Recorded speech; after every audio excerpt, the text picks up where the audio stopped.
रायगडावरचा कार्यक्रम संपल्यानंतर केंद्रीय गृहमंत्री अमित शहा यांनी राष्ट्रवादी काँग्रेसचे खासदार आणि प्रदेशाध्यक्ष सुनील तटकरे यांच्या निवासस्थानी जात स्नेहभोजन केलं। यावेळेला मुख्यमंत्री देवेंद्र फडणवीस, उपमुख्यमंत्री एकनाथ शिंदे आणि अजित पवार हे देखील उपस्थित होते। दरम्यान स्नेहभोजनाच्या निमित्तानं दबक्या आवाजात चर्चा सुरू होती ती रायगडच्या पालकमंत्री पदासंदर्भातली। यावेळेला पालकमंत्रीपदाबाबत चर्चा होण्याचे संकेत दिले गेले होते, मात्र अशी कुठलीही चर्चा झालेली नसल्याचं सुनील तटकरे यांनी स्पष्ट केलं। तर रायगडचा पालकमंत्री हा शिवसेनेचाच असेल असं म्हणत शिरसाट यांनी पुन्हा एकदा रायगडच्या पालकमंत्रीपदावर शिवसेनेचा दावा सांगितलाय। गृहमंत्री महोदयांना विनंती केली होती। माझ्या अतिथी अनिकेतच्या विनंतीला मान देऊन आज गृहमंत्री महोदय आले।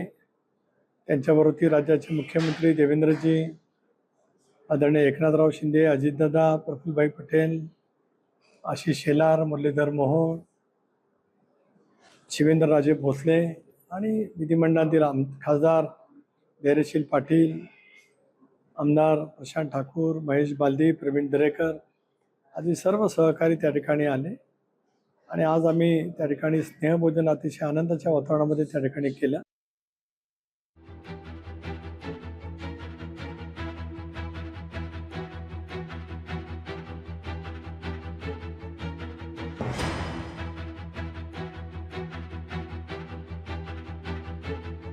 पालकमंत्रीबाबत चर्चा हा विषयच नाही। शेवटी मी सुद्धा दीर्घकाळ राजकारणामध्ये वावरतो आहे।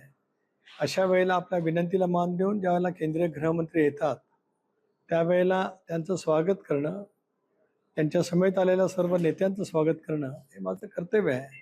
ही काय राजकीय भेट नाही, ही एक कौटुंबिक भेट आहे।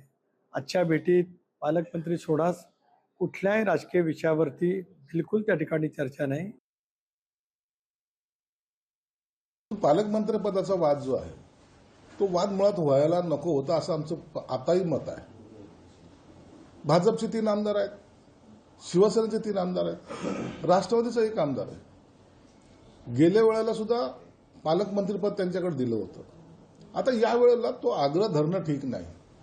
ज्या ठिकाणी शिवसेनेचे आमदार जास्त आहे आणि ती मागणी आहे, तो मला वाटतं हा तिढा आता सुटेल आणि पालकमंत्रीपद हे आमच्याकडे येईल अशी आम्हाला खात्री आहे। लोकशाही मराठी ऐका, पहा, जागरूक रहा।